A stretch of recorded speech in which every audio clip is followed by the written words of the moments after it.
Alrighty, guys, we are in the final chapter of the Dyna Lowrider. I ran out of freaking steam yesterday rebuilding the brakes. You already know that because you've already seen that if you're still with us.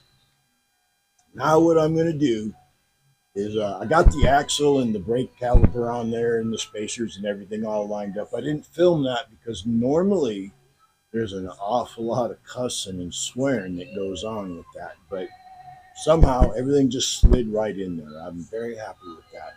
So I'm going to turn the camera around. I'm going to lower it down so I can put the shocks back on it. Then we will bleed the brakes. Then I'll go up to the gas station and get some premium, put it in there, and fire it up and see if I can't tune the carburetor. So give me a minute. Alrighty, guys, and I have this motorcycle on a flat jack, and it takes a 7/8 wrench to work the handle. Wrong way, Clyde. There we go. And now what I'm going to do now is as I drop this, the shocks will line back up, and then we'll have to jack it back up. No, we don't do that. I'll have to tighten up the belt. I'll just take a little pressure off the tire and get it pretty close, and we'll go from there.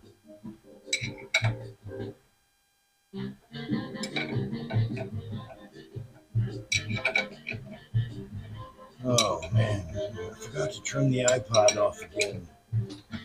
Man, we're rocking out to Ray Charles. Damn. They go turn that shit off, man, because YouTube will pitch a big fucking bitch about it.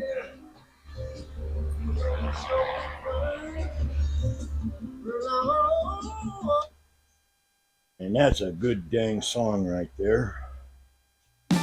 Okay, guys, so now what we have, if I got it right, get this pin in here,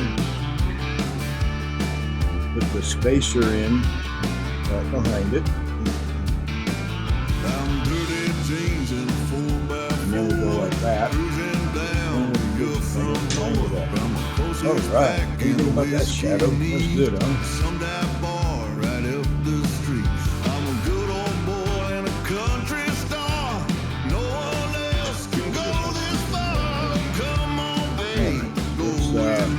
Nut.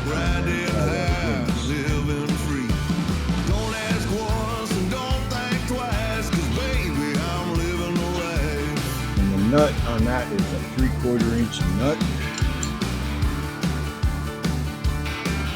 And because this is attached to the swing arm, rear drive belt.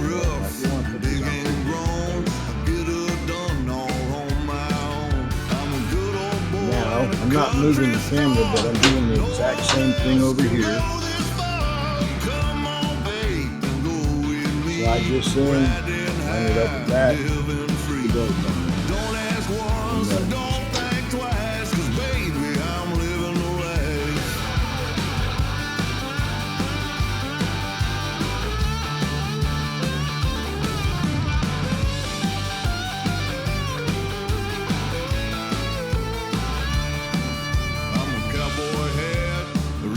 Shirt, tractor pulling out in the dirt, hot cup of coffee with a cigarette, pretty little thing sitting on my hip. Alrighty, guys, what I did was I screwed these things all the way down where the axle would be fully forward. I measured them both equally. So now they're pretty much trying to do the same amount of turns. Get it right. Take the slack out of that. Okay. I think I'll do this with a wrench.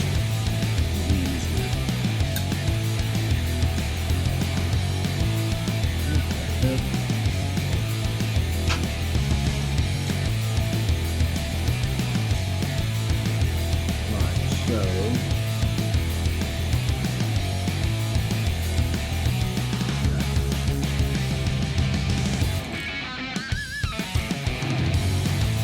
turns.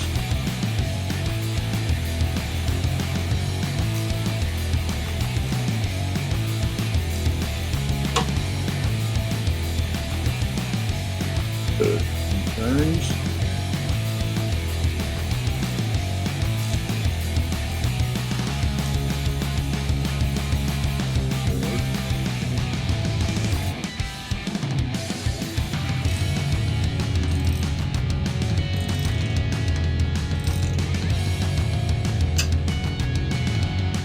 It's snugging up a little bit.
What I'm trying to do here, guys,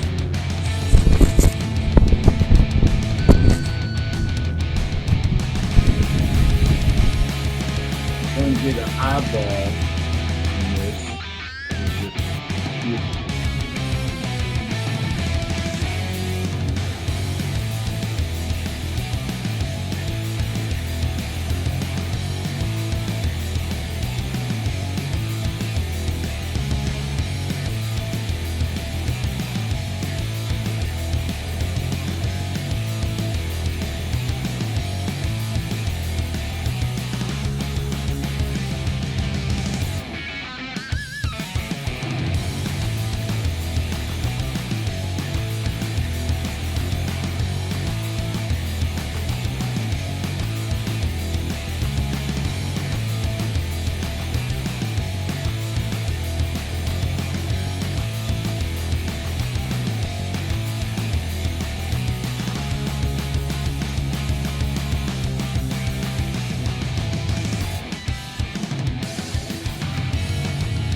All right, there, got it. Those of you that don't know, they make a special tool that will push up against the belt and spring loaded. It's supposed to be like 6 to 9 pounds of pressure. So just wiggle it a little bit and you should be fine.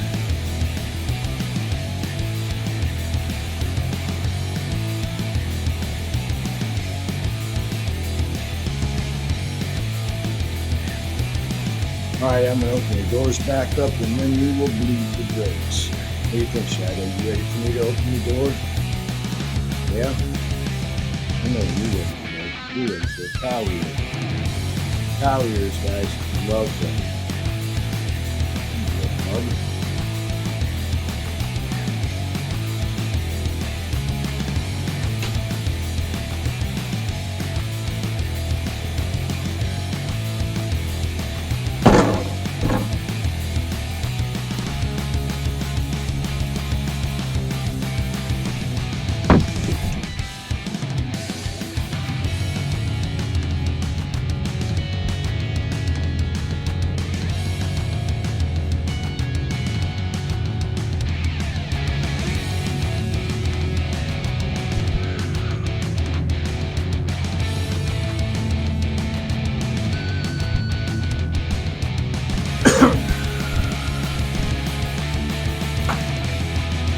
Good, bud.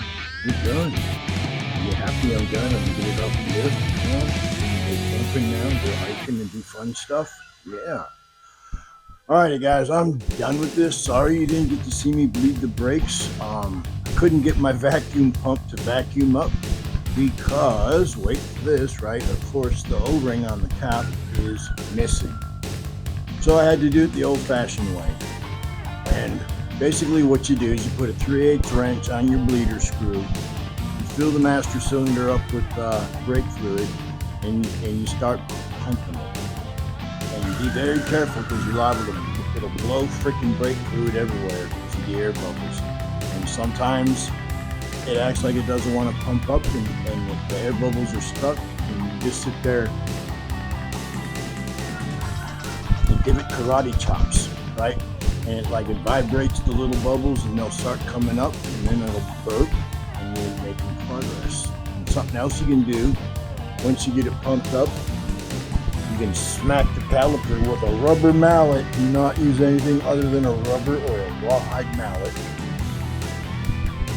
Maybe a dead blow hammer, and you can tap the caliper, and that will help the air bubbles come up. And after a while, nothing but fluid will come out your bleeder screw. And here on the back, see this? Same thing, 3/8 bleeder screw. Master cylinder's down in a place that's hard to get. You can put the fluid in there, pump it up, smack it with the wrench, it squirts out. You do it till you get all the air bubbles out. Everything's good in the hood. So now what I'm going to do is I'm going to take this camera off the tripod. I'm going to start here at the front of the motorcycle and show you everything that I did that I can remember.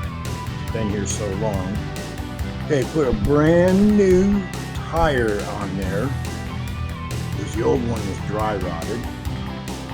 Brand new stainless steel Barnett brake cable. Rebuilt the front caliper with a rebuild kit. Brand new clutch cable. Brand new oil filter. Brand new spark plugs.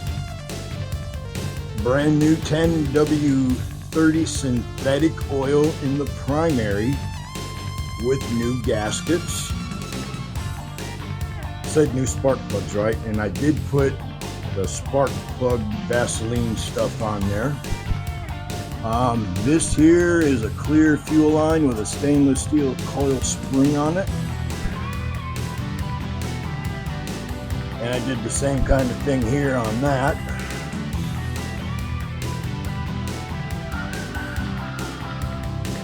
Here's a brand new back tire. Rebuilt caliper with brand new brake shoes. A brand new stainless steel brake line. There's a new brake switch down in there. Didn't have the proper strap to tie the battery box down, so I used a couple of stainless steel zip ties. We had this old leather rotted out, goofy looking key fob, so I put a brand new one on there for him. You know, I got one like it, and I got one with a piston. All the kids have a chain like that, right? I don't know if he'll like it or not. I can take it off if he doesn't. That was laying on the shelf, some new old stock, the luggage rack. And he found on eBay a brand new seat, brand new to this bike. And then let's see, what else did I do? Oh, I fixed the gas tank because it was leaking. And you can't really see it, but there is exhaust wrap on the exhaust. I wrapped the exhaust and put the heat shields back on it because it's a carbureted bike and the exhaust wrap will make a huge difference. So with that being said, guys, oh yeah, and I touched it up with some black paint on some of the rust. Like that was all pitted and rotted out. I used this stuff called Rust-Oleum rust reformer. I guess it has a chemical reaction with rust. And I did it up under the seat a little bit. You know, if you got a motorcycle, you know that the frame under the seat always gets a little bit of rust spots. So I put some of that on there and it ate it up. Had a chemical reaction, I guess, and it should be good. So now the owner needs to shine it up because it's got a bad case of chrome acne. It should buff out though. So I'm done with this, guys. The brakes are completed. Next thing I got to do is put gas in it, and then I'm going to adjust my air screw and the idle screw and get this thing dialed in, and then I'll be doing donuts in the yard with it. All right. Talk to you guys later. Appreciate you following along on this. Got any questions? I'll do the best I can to answer them.